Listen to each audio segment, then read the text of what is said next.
After 5 years on the frontline patrol, I was given the opportunity to write the sergeant's exam, at which time I became second in command on my team as the acting sergeant in District 6, and that carried up into District 7 as well. While I'm not an expert in mental health or addiction like many other guest speakers here today, I was invited here to be a representative not only of our community but of our police service to share in the importance of compassion and humanity when it comes to helping those battling these diseases, as well as their families who are rooted in the disease alongside them. Within my first 4 years in District 6, I've been exposed to numerous encounters with those suffering from drug and alcohol addictions, poverty, abuse, and homelessness. For those of you unfamiliar with the districts of the city, we are responsible for the main corridor of McLeod Trail from Glenmore South to Canyon Meadows and the east and west city limits. I can speak firsthand to the effects of frontline policing on the mental warfare facing police officers today, especially throughout what has become an opioid epidemic. Responding call after call, responding call to call involving the same people, often feeling like no matter the advice or compassion you provide, you're not going to make a difference to the people that you encounter. And we can only offer band-aid solutions. This often repetitive nature of the job led myself to being cynical and distrusting, losing hope in humanity, and often turning to the use of black humor with my colleagues to normalize the dysfunction of society that we saw on an hourly basis as a coping mechanism to discuss that things would otherwise be too painful if you let the feelings in. This was a pretty big deal for me, as I've always considered myself an empathetic and compassionate person. I would like to believe that I was still able to maintain a professional level of compassion, but I knew the job had hardened me through my lived experience as a police officer, which resulted in having less hope for humanity, society, and patience for the people I was called to serve. My story starts back on December 5th, 2015. I was a 4-year member working frontline patrol in District 6 and coaching a new member, Constable John Bu, in his first couple months on patrol out of recruit classes. I was at one getting ready for my night shift and scrolling through social media as I ate my lunch, and I came across a post made by Venetia late the night before. I didn't know Venetia, nor had we ever met, but the post was in a community group that we were both a part of, so that's how I came across it. And I'd like to share that post with you. It reads as follows. Eden ran from treatment this morning around 4 a.m. I don't know if I wanted to share this post. I had the highest hopes of sharing a post of her coming home from treatment at Christmas, or the post I'd wanted to share, but I didn't get around to it, of the incredible 3-hour date I had with her this last Monday. The gratitude I felt in my heart on Monday I thought would surely explode through my chest. She was doing remarkable. That's the post I wanted to share with you. Isn't it funny how you can fall asleep with your world spinning in the right direction, only to wake up the next morning to that phone call that literally stops your world from turning at all?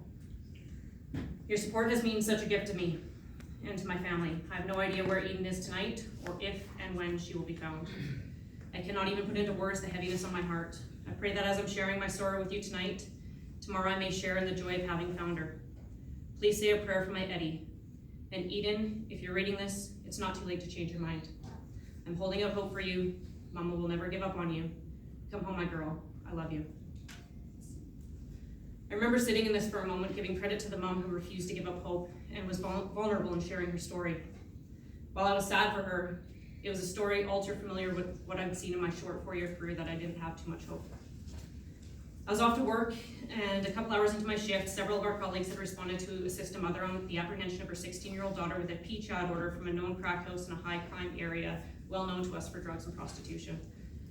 There was a request for additional officers to assist, as there was resistance from the homeowner allowing police to enter to apprehend the 16-year-old after it was learned that there were in fact 3 underage girls in the house that were all using fentanyl in the basement.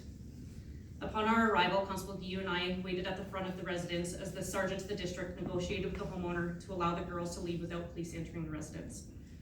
This was when I first met Eden Lau. It was in this moment that Venetia's post weighed heavily on my heart.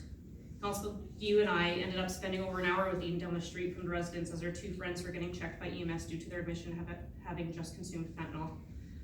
I recall quite vividly the moment that I met Eden, as well as the time spent in conversation with her as we waited for her turn with the medics.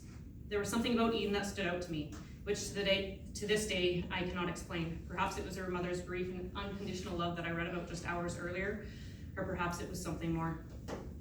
Over the years, I had dealt with countless other youth addicted to drugs, living in homelessness, overdosing, and involved in prostitution, which, as I mentioned, played a role into my cynicism. Then here I stood on a curb looking at a 16-year-old girl so entangled in her own contempt and despair, and yet all I could see for her was hope and so much promise. I remember being heartbroken for her and hearing that she was addicted to fentanyl of all things.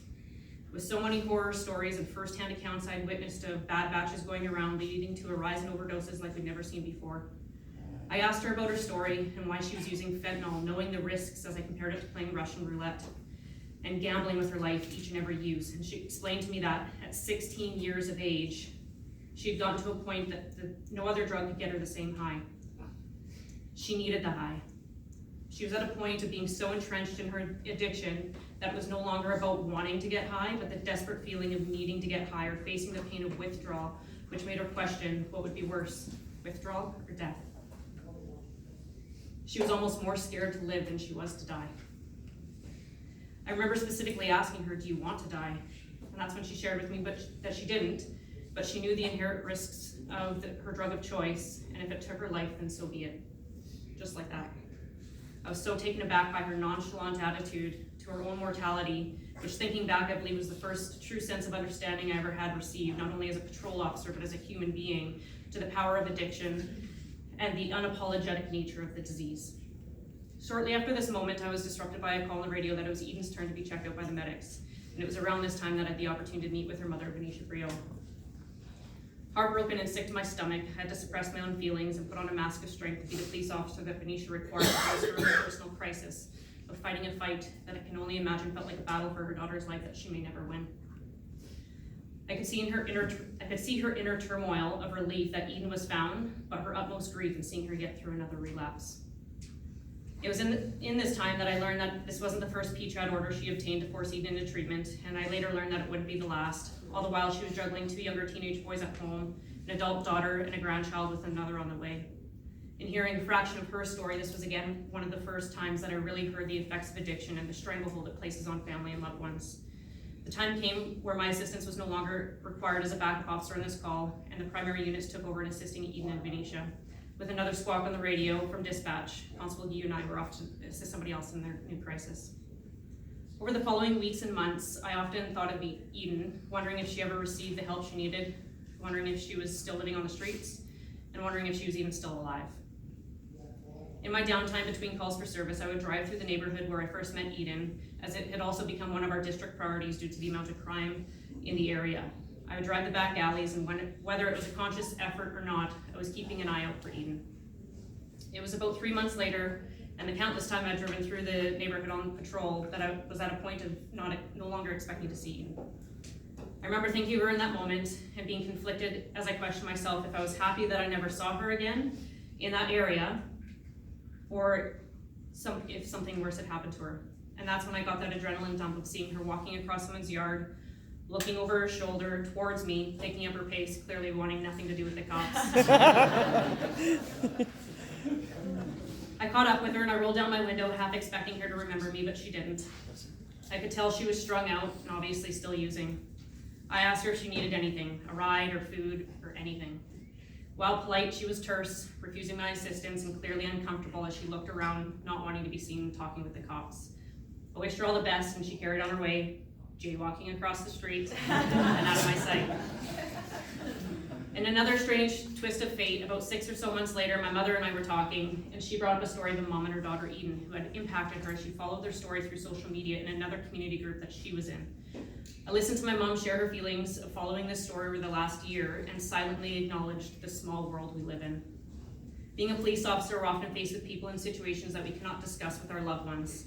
This was one of those moments where I just had to listen, and despite having my own experience with Venetia and Eden, I couldn't share it with my own mom due to confidentiality. It turned out that over the following months, my mom had reached out to Venetia on social media and began a friendship with her, meeting for coffee and following her journey with Eden, as she went into several treatment centers only to run each time, and even experienced a near-death overdose, landing her in the hospital, which still wasn't enough to stop her from chasing the need to feed her addiction. I recall hearing this, and while saddened and disappointed by it, I wasn't surprised, as it was on par with the countless encounters I'd had over the years on the job. That was the last time I saw her rid of Eden until August 14th, 2017, when I was at home eating dinner with my husband, and we had the evening news on the background, which wasn't something we normally did, but obviously in hindsight, it was on for a reason that night. As we were mid-conversation about how our days went, I heard the news feature in the background that rang familiar and immediately grabbed my attention. I ran into our living room, rewound the TV to see the global news feature story on Venetia's success with her Try Terminator initiative, and Eden, who had overcome her addiction and recently completed her first triathlon. I was overcome with a sense of relief for a young girl I didn't even know, and so thankful that she overcame her addiction. By this time, Constable Yu and I had become permanent partners at work. I sent him the news article and asked if he remembered Eden, which of course he did. We shared how great it was to see someone overcome their addiction, as it wasn't something we had the opportunity to see very much. He was just as happy and proud of Eden to see that she had done what not many people can do. The following week, I ended up asking my mom if she was still in contact with Venetia and if she could reach out to her and ask if Eden would be interested in meeting John and I, as we wanted to congratulate her on her success in overcoming her addiction and completing her first triathlon. September 4th, 2017. Almost 21 months to the day that we first met Eden standing outside of Flophouse, we met again on the front steps of her mother's home to celebrate her sobriety. If you're ready with that, you can go ahead. I need where it is. Oh, sorry. I apologize.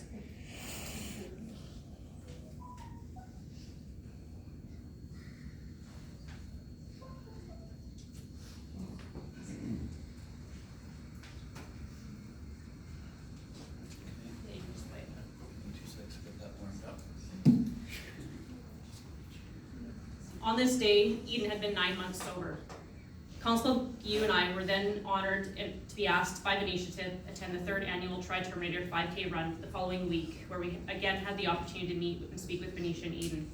We shared a few words with some of the athletes and their families in attendance, as we are very fortunate here in Calgary to have the leadership within our police service that encourages the importance of community policing and being involved with various initiatives such as Venetia's Terminator Foundation. Over the following weeks, I remained in contact with Eden and had the privilege of bringing her to Lethbridge, where I watched her as a keynote speaker addressing high school students on the downward spiral of drug use and her journey through addiction for the Headstrong Conference hosted by the Mental Health Commission of Canada. This was also when I had the opportunity to meet and get to know Sam Towns on the drive down. I also got to hear his powerful story, providing yet another testimony of the importance of compassion and the power of hope. Over the last 2 years, I've been blessed to observe and be part of Eden's story, where I have continued to see her triumphs throughout living her best and sober life. She has not only continued in her sobriety, but she has given back to her community by working as a relief worker at a downtown shelter, providing sanctuary and healing to homeless children and their families. Not only has she established herself as a strong and independent young woman over the years in her sobriety, I have also had the pleasure of watching her take on new roles and responsibilities in her own journey through motherhood. As police officers, we all start as members on the frontline patrol. It is here that we have the most interactions with our community and respond to all types of calls for service. It is here that we gain the most experience, and it is here that we are exposed to the worst of humanity on what is often a daily basis. When the police are called to respond, typically it's on people's worst days, and quite often people we are dealing with want nothing to do with us. If I could ask the members of the community we serve for one thing, it would be to remember that despite wearing a uniform, we are all still human beings underneath it all. We are not robots, and while we are and very well should be held to a higher standard in professionalism and representing some of our core values such as integrity, compassion, respect, and fairness, we are not perfect. The experiences we face do change us and harden us as a means of protecting ourselves. I ask that you be patient, and if you come across an officer who's stuck in the cycle of cynicism, use the same compassion with them as you would like to receive. Demand more from them.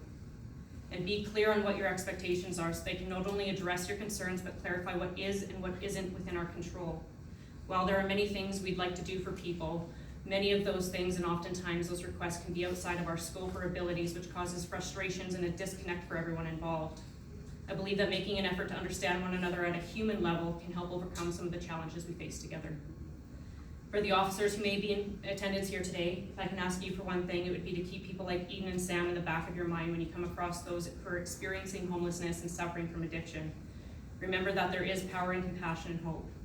Remember that they too can overcome their disease.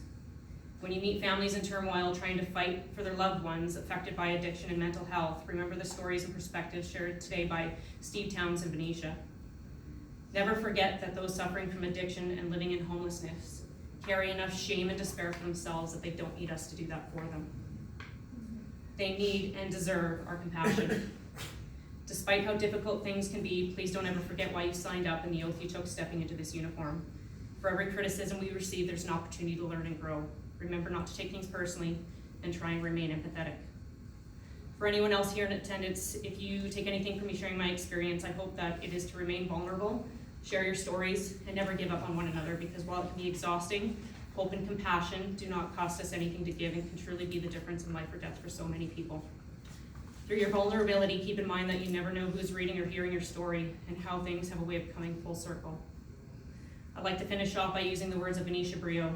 Eden, you are the greatest love story and the best fairy tale. While I have to agree with Venetia, above all, Eden, you are proof. Evidence that throughout unwavering hope, compassion, and support, the disease of addiction, while not easy, can be overcome and have a direct impact on every member of our community in one way or another. It's the responsibility of each one of us to make the choice and cognizant effort on what type of impact will be. Thank you, Venetia, and the members of the Terminator Foundation Board for allowing me to be a part of today and sharing my lived experience in the power of compassion and hope.